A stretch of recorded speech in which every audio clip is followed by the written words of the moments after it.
Now, this week will perhaps go down as a very bad week for Health Cabinet Secretary Mutahi Kagwe.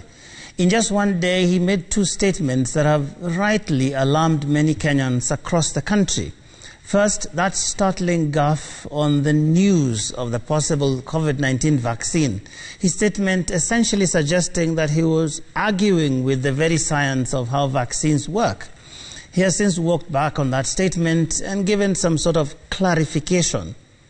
You be the judge. But on my angle tonight, I am more inclined to speak on the second shocker from the CS, a statement to the effect that the National Hospital Insurance Fund, NHIF, would no longer cover COVID-19 patients in our hospitals. Now, the argument being that COVID-19 is too unpredictable and too expensive for the national insurer to keep up.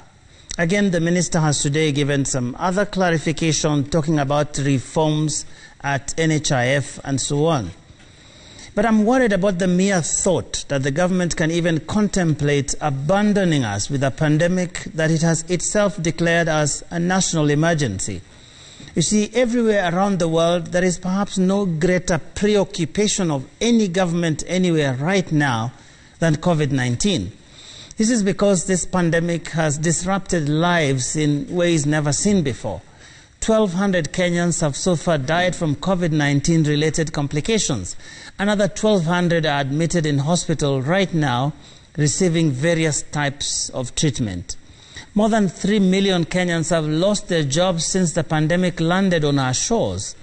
Many businesses have shut down. More than 3/4 of school-going children have not been to class since March. And that list is a lot longer. I'm therefore at a loss about what else could be more important to the government today than containing this pandemic and minimizing its impact on all of us. I mean, we have seen governments around the world pre-ordering hundreds of millions of doses of potential COVID-19 vaccines that have not even completed their cycle of development, just because they want to give their citizens the best chance at fighting off the virus. The UK, for instance, has ordered 340 million doses of 6 different experimental vaccines as they await the final trials and regulatory approvals. The same can be said of many other countries around the world.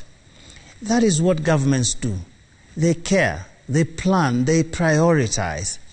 And just in case you have forgotten, the government of Kenya earlier this year promised to cater for all treatment related to COVID-19 in public facilities. On the 27th of May this year, Health Chief Administrative Tech Secretary Dr. Rashid Aman said categorically at a press conference that the government would shoulder the COVID-19 health burden because the government, he said, rightly recognized the pandemic as more than just a health challenge. The CAS said, and I quote, "The position of the government on this issue is clear, and for avoidance of doubt, the government caters for the cost of testing, quarantine, and treatment in public facilities," end of quote. The reason given by the CS at the time, among other things, was the fact that many Kenyans were shying away from going for tests because they feared the prospect of bearing the cost of isolation and treatment. Someone needs to tell the country if that fear has since evaporated. Look, I recognize that reagents and other equipment related to the fight against this pandemic cost a lot. But what would be worse? Finding that money somehow or pretending that a majority of Kenyans can afford to pay for their own treatment? It's an open secret that very few Kenyans will go for the test or even seek treatment for COVID-19-like symptoms if they know they are on their own. What would that do to the fight against the pandemic? And what would it say about the government's much-touted commitment to universal health coverage? Now, I wasn't going to talk about the 20 billion shillings or so that could apparently be spent on a referendum. But if you were to choose between the two, there would be no need for a vote. That is my angle for the week.